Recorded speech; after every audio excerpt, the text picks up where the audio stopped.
Hello, class. In this full lecture on the Civil War, we will be focusing on individuals and the daily lives of those who participated in the daily efforts of the war.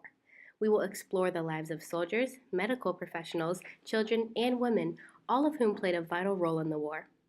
The Civil War was a huge turning point in the fate of the American government, with effects such as the abolishment of slavery forever and the ensured unity of our country rather than multiple segments with different governing bodies. To begin, let's start with soldiers. The life of a soldier during the Civil War wasn't easy. It was also very different than being a soldier under British rule. For instance, Americans volunteered their service instead of being forced by their rulers.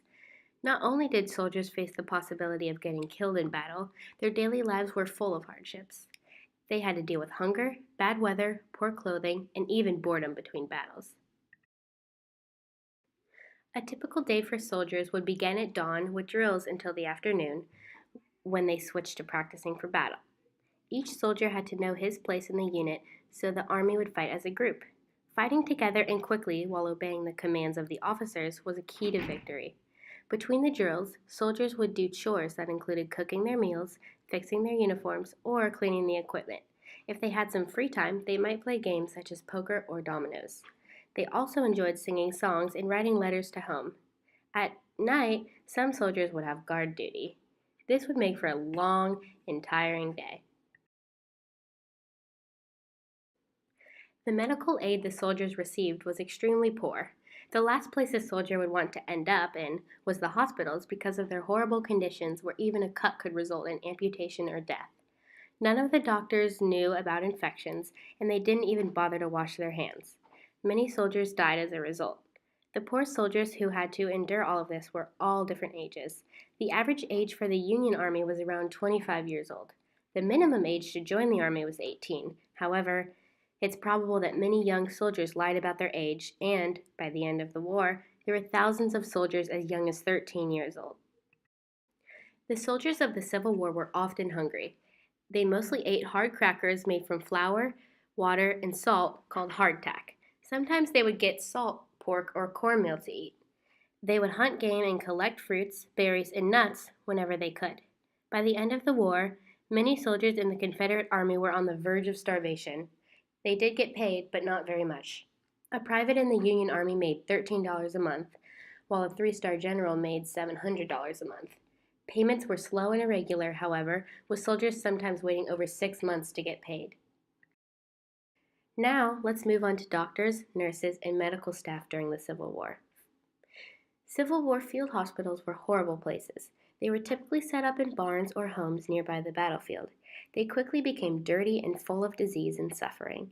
Sometimes there wasn't enough room for all the wounded and they were just lined up on the ground outside. Many of the doctors serving during the Civil War had very little training, and the training they did receive wasn't good at all.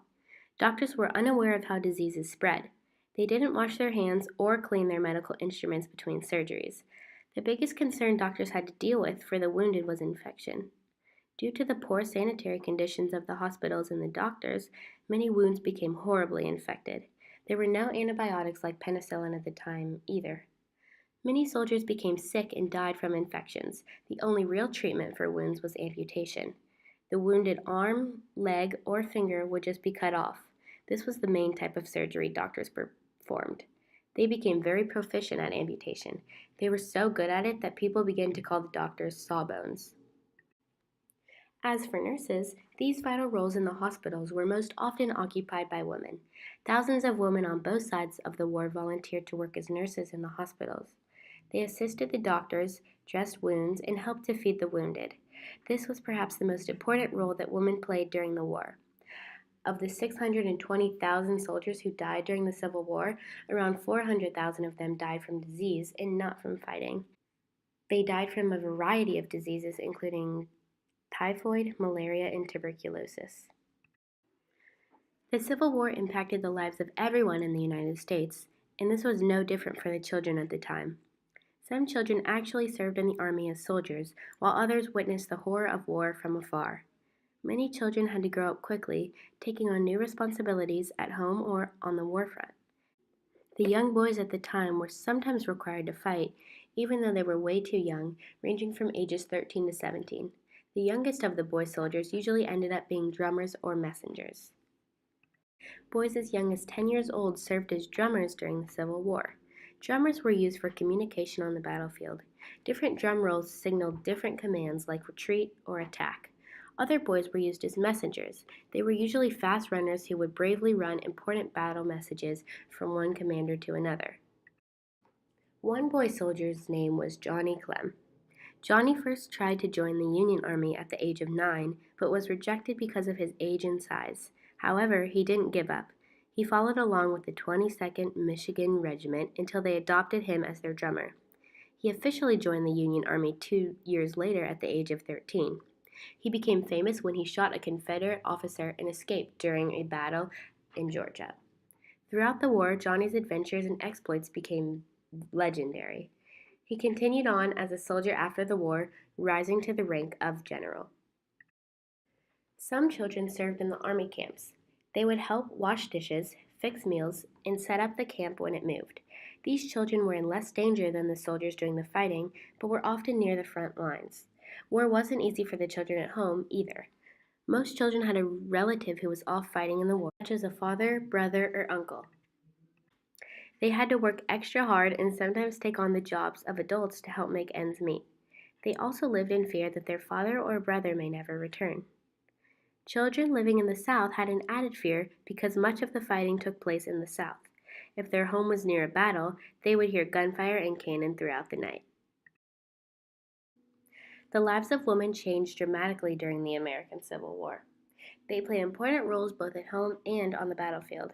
On the home front, women for both sides had to manage the household while their husbands and sons were off fighting battles.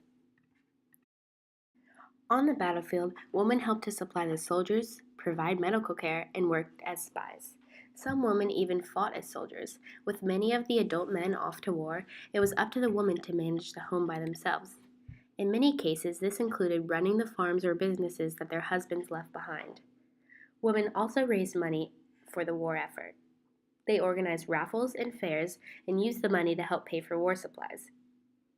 Many women also took on jobs that had been traditionally men's jobs before the war. They worked in factories and in government positions that were vacated when men left to fight. This changed the perception of women's roles in daily life and helped to move forward the women's rights movement in the United States. Some of the top spies from both sides during the Civil War were women. They were typically women who lived or worked on one side but secretly supported the other side. Although women were not allowed to fight as soldiers, many women still managed to join the army and fight. They did this by disguising themselves as men. They would cut their hair short and wear bulky clothes. Since the soldiers slept in their clothes and rarely changed clothes or bathed, many women were able to remain undetected and fight alongside the men for quite a while. If a woman was discovered, she was usually just sent home without being punished. This concludes today's lesson on individuals. Thanks for watching.